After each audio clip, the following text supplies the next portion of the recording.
হরে কৃষ্ণ। নবম অধ্যায় 2 নম্বর শ্লোক। রাজবিদ্যা রাজগুজ্জং পবিত্রমিদমুত্তমং প্রত্যক্ষ ভগবং ধর্মং সুসুখং কুর্তুমব্যয়ং।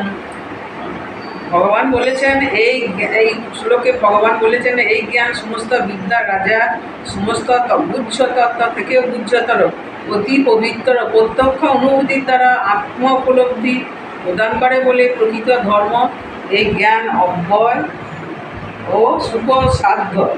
ভাগবদ্গীতা এই অধ্যায়টিকে রাজবিদ্যা বলা হয়েছে কারণ পূর্ববর্তিত সমস্ত মত দর্শনের সারমর্ম এই অধ্যায়ে প্রতিপাদন করা হয়েছে।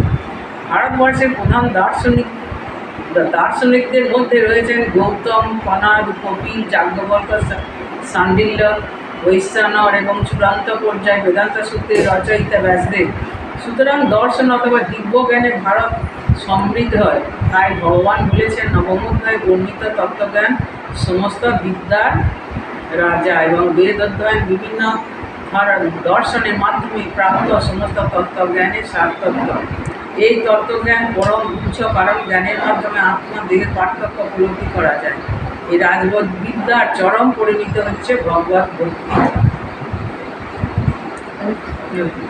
হরে কৃষ্ণ।